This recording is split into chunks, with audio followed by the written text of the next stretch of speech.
요한계시록 1장 8절 말씀입니다. 주 하나님이 이르시되 나는 알파와 오메가라. 이제도 있고 전에도 있었고 장차 올 자요 전능한 자라 하시더라.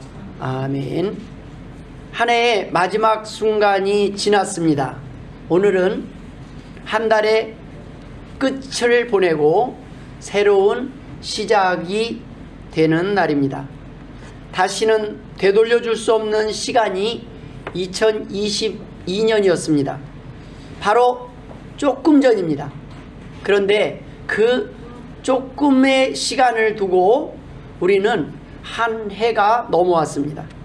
작년에 보고 금년에 또 보게 된 것입니다.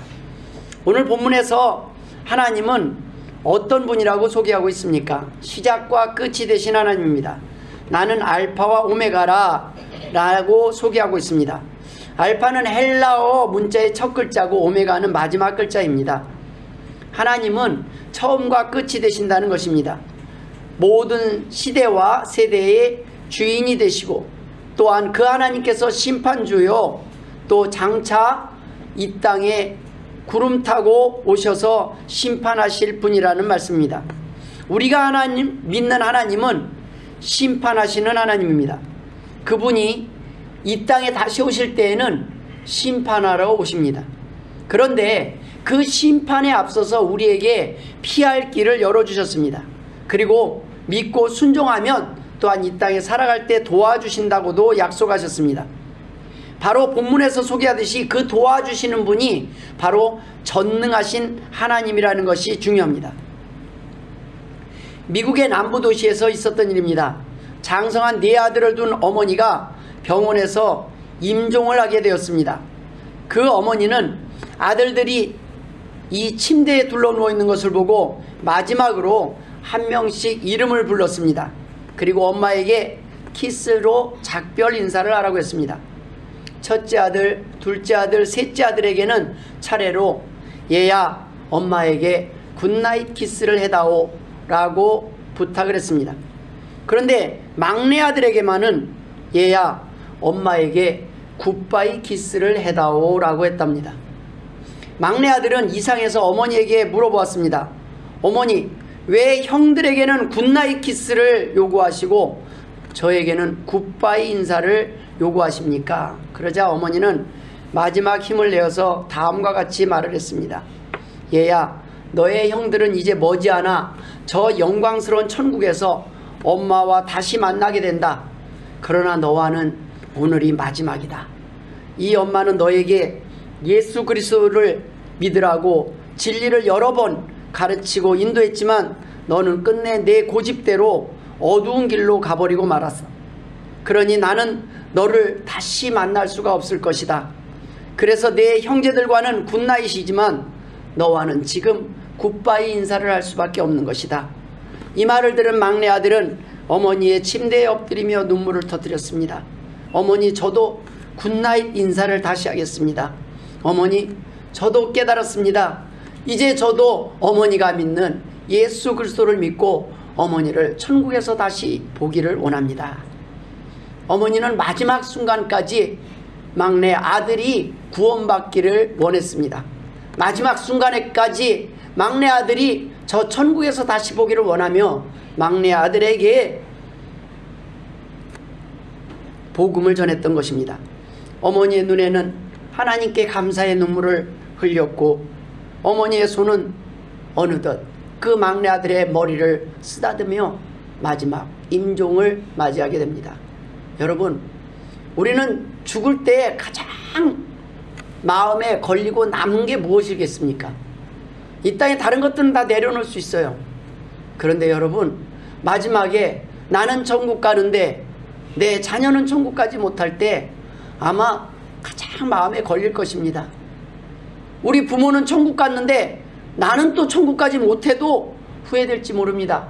여러분, 우리는 이 땅에서 언젠가 마지막 순간이 올 것입니다. 그러나 그때 우리는 후회함 없이 천국을 준비하고 천국을 향해 가지만 천국의 그 소망 가운데서 우리가 이 땅의 마지막 남은 사람들에게까지 복음을 전하고 가야 할 것입니다. 오늘 저는 여러분과 세 가지 은혜를 나누고자 합니다. 그 첫 번째는 끝을 준비하는 사람이 됩시다 라는 것입니다. 우리는 끝을 준비하고 살아가야 합니다. 주님께서는 모든 일에 시작이 있으면 끝이 있다고 말씀하셨습니다. 우리가 끝을 향해 달려가는 사람들이 아니라 끝을 준비하는 사람이 되어야 합니다. 이제 시작하자마자 벌써 반이 왔어요. 시작이 반이래요. 벌써 한 해가 반이에요. 나이가 많으신 분들은 더더욱 세월이 엊그제 같은데 벌써 끝이 돼버렸습니다. 2022년은 이제 영원히 돌아오지 않아요. 여러분 아십니까? 우리 김태우 성도님이 작년 초 두 번째 주 1월 9일 둘째 주에 우리 교회 와서 새가족 등록 4주를 오고 등록해서 환영식을 했어요. 그리고 나서 여러분 지금 옆에 있습니까? 여러분 우리와 함께 있는 시간들이 오래도록 될 것 같지만 그건 우리들의 생각이에요. 하나님이 언제 부르실지 모릅니다. 그러나 준비됐을 때 부르시는 거예요. 하나님이 기다리시면서 우리에게 기회를 주시는데 우리가 그 기회를 자꾸 내일 미루다 보면 우리는 천국을 준비하지 못할 수가 있습니다. 여러분 이 땅에서 우리는 끝을 준비하고 살아가야 합니다. 천국을 준비해놓고 챙겨놓고 일단 살아가야 된다는 말씀입니다. 누구 마음대로 우리에게 내일이 있다 나중에 준비하면 되지라고 누가 자신있게 말할 수가 있겠습니까? 우리는 아무도 내일을 자신있게 말할 수 없습니다. 저와 여러분은 언젠가 다가올 그날, 그 누구도 피할 수 없는 마지막 날이 그 누구보다도 아름답고 행복한 날이 될 수 있도록 준비할 수 있는 기회가 남아있음을 기억해야 합니다. 하나님은 그 기회의 날을 바로 오늘이라고 말씀하시는 겁니다. 오늘 하나님 앞에 우리가 하나님 앞에 하나님이 나의 구주 되심을 고백하고 하나님이 내 인생 가운데서 인도하여 주시는 분이라고 믿고 고백할 때 하나님께서 우리의 남은 삶을 인도하여 주실 것입니다. 두 번째 우리는 상을 준비하는 사람이 되어야 합니다. 입학식이 있으면 졸업식이 있습니다. 그런데 그 졸업식에 빠지지 않는 것이 있습니다. 바로 성적표입니다. 금년에 우리 성적표는 작년에 우리 성적표는 어떻게 나왔을까요? 오늘 본문에서 하나님께서 시작과 끝이 되시는 분이라는 겁니다. 그 끝에는 반드시 성적표가 공개되는 거예요. 성적표. 제가 돌아보면 다른 졸업식은 별로 기억 안 나는데 초등학교 졸업식은 기억이 나요. 초등학교 졸업식. 제일 아쉬운 게 뭔지 아십니까? 개근상이에요. 초등학교 6년 동안의 이 개근상, 이거 쉽지 않은 겁니다. 아파서 딱 한번 빠졌어요. 못 받았어요. 다른 사람들 개근상 받는데 그걸 못 받았어요.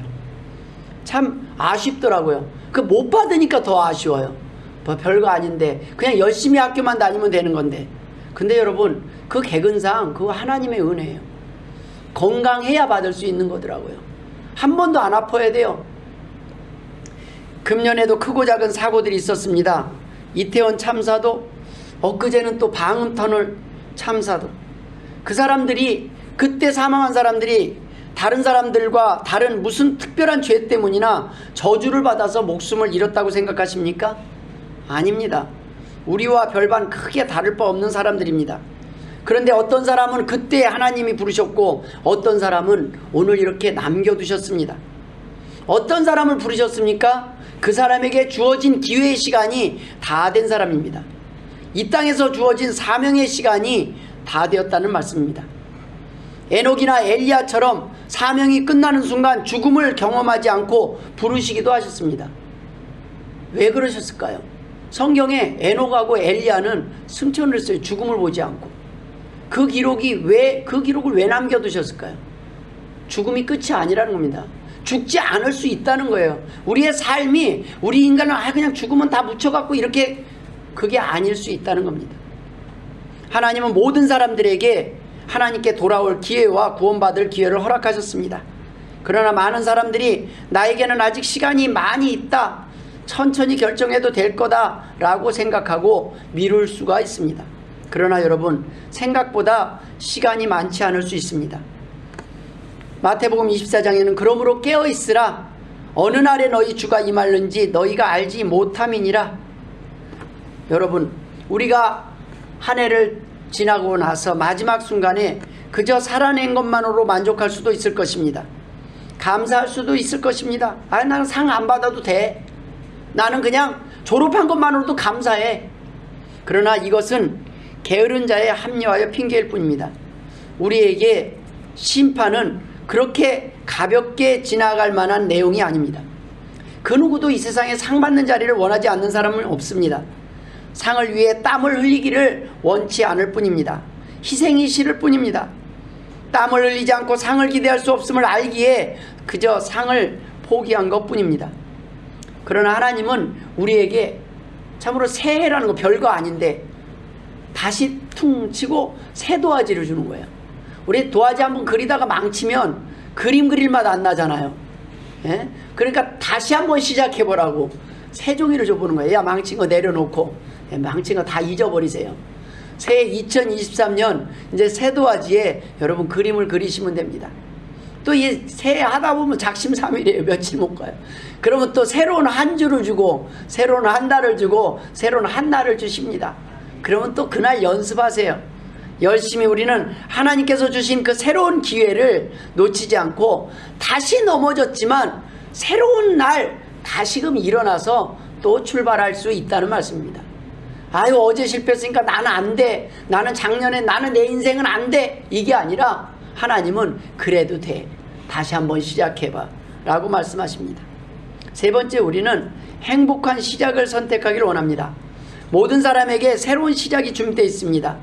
이제 그림을 그릴 때입니다. 어떠한 그림을 그리는 것인 사람마다 그리고 싶은 게 달라요. 어떤 사람은 꽃을 그릴 수도 있고 어떤 사람은 차를 그릴 수도 있을 것입니다. 여러분, 어떤 그림이 옳고 그름이 없어요. 각자 사람에게는 하나님이 주신 각기 다른 달란트가 있어요. 저 사람이 일을 잘하는 것, 저 사람이 잘하는 일과 내가 잘하는 일이 달라요. 나는 내가 잘하는 일을 하면 되는 겁니다. 하나님이 나에게 주신 달란트로 섬기면 되는 겁니다. 도움도 마찬가지인 거예요. 자기가 할 수 있는 그 일을 여러분 꿈을 꾸고 시작하면 됩니다. 하나님께서는 우리에게 더 나은 미래를 약속하셨습니다. 단 하나님을 의지하고 하나님의 말씀에 순종하는 자들에게 하나님은 약속하셨습니다. 우리는 우리의 방식으로 우리의 계획으로 성공하려고 할 때 우리가 예상치 못한 어려움을 겪을 수 있습니다. 우리는 힘들 때 하나님 앞에 구하는 법을 알고 시작해야 합니다. 다윗은 힘들 때마다 하나님 앞에 나와서 이렇게 기도합니다. 여호와여, 멀리하지 마옵소서. 나의 힘이시여 속히 나를 도우소서. 우리가 하나님 앞에 어려울 때마다 도움을 청했다면 우리는 나중에 다윗처럼 이렇게 고백을 하게 될 것입니다. 나의 힘이 되신 여호와여, 내가 주를 사랑하나이다. 우리는 살만할 때 하나님을 찾지 않습니다. 도리어 절망 중에 하나님께 나옵니다. 그런데 하나님께서 아직도 돌아오지 않는 하나님의 백성들에게 어떠한 마음으로 기다리고 계시겠습니까? 계속 기다려도 안 나오는 거예요. 그러면 어떻게 하면 나오게 할 수 있습니까? 고난을 주고 채찍을 들어도 나오지 않아요. 계속 채찍을 대는 거예요. 왜 그래요? 고난을 거두면 하나님께 나오지 않는 것을 알기 때문입니다. 저희 집 개들에게 먹다 남은 생선이나 고기를 가지고 다가가면 그 냄새만 맡고 정신을 못 차리고 펄쩍펄쩍 난리를 쳐요. 대형견들이라 흥분하고 한번 설쳐대면 통제하기가 힘듭니다. 막 그 메시지는 딱 하나예요. 빨리 달라고 그냥 펄쩍펄쩍 뛰어요. 그런데 그럴 때 제가 고기를 줄까요? 안 줘요. 막 그러면 제가 난리칠 때 주면 그 다음에는 더 난리칠 겁니다. 제 손에 고기는 그 큰 개들이 진정을 하고 얌전히 앉아있을 때 열어집니다. 그때 줘요. 우리 집 개들은 주말이면 주변에 놀러온 사람들에게 위협이 될 수도 있어서 묶어놓습니다. 사람들이 없을 때 풀어주는데 희망이 이 녀석은 풀어주면 산에 가서 딱 볼일만 보고 바로 돌아옵니다. 또 조금 오래 있는 것 같으면 제가 휘슬을 불어요. 항상 휘슬 부른 다음에는 먹을 걸 주거든요. 휘슬을 부르면 어디서든지 번개같이 내려와요, 산에 갔다가. 그런데 믿음이는 안 그래요. 풀어주면 얘는 언제 올지 몰라요. 제 마음대로 돌아다니고 불러도 안 오고, 불러도 한번 탁 쳐다보고 반대 방으로 탁 튀어내려가요. 이러니 어떡하겠습니까? 그러다가 실컷 놀고 이제 배가 고프면 들어와요. 배가 고프면. 그런데 위험한 찻길로도 튀어나가고 사람 있는 데로 나가고. 그래서 어떻게 하겠습니까? 믿으면은 묶어놓습니다. 거의 묶여 있어요. 제가 몇 번 다시 기회를 주고 풀어놨다 하면 여지없이 실망시켜요. 묶여 있는 거예요. 근데 희망이는 그냥 갔다가 부르면 빨리 와요. 희망이는 겁이 약간 많아요. 멀리 못 가요. 집에서 멀리 못 떠나요. 집에서 멀리 못 떠나요. 집 근처에서 배회를 합니다. 여러분, 하나님을 경외한다는 것은 하나님 옆에 떠날 때 약간 겁이 있어야 되는 거예요. 그게 경외예요. 하나님 없이 사는 삶이 막 간이 보갖고 막 정신없이 돌아다니면 큰일 난다는 거예요. 조금 멀리 갔다 싶으면 멀리 갈 수도 있죠. 가끔 호기심에 가끔 좀 떠났다가 빨리 돌아와야 된다는 말씀입니다. 그것이 우리가 행복에 이르는 길입니다. 여러분, 어떻게 넘어지지 않고 살겠습니까? 근데 여러분, 넘어져도 휘슬 소리가 들리면, 찬송 소리가 들리면 하나님께로 돌아오시길 주의 이름으로 축원드립니다. 베드로전서 2장 20절에는 죄가 있어 매를 맞고 참으면 무슨 칭찬이 있으리요. 그러나 선을 행함으로 고난을 받고 참으면 이는 하나님 앞에 아름다우니라. 우리 23년에는 매 맞는 일을 얻기를 바랍니다. 그 매 맞는 이유도 우리의 죄 때문에 매 맞지 않기를 바랍니다. 그냥 우리는 23년에는 하나님을 위해서 살다 보니까 조금 고난을 받고 힘든 일이 있더라도 그 하나님 앞에 나올 때 하나님께서 야야 애썼다, 욕받다, 잘 이겨내줘서 고맙다. 하나님께서 우리에게 두려움이 변해서 노래가 하실 것입니다. 노래가 되게 하실 것입니다. 여러분, 모쪼록 2023년 새해에는 이 하나님을 믿고 의지함으로 더 좋은 끝을 준비하는 복된 성도들이 되실 주의 이름으로 축원드립니다. 기도하겠습니다. 하나님 아버지, 은혜를 감사드립니다.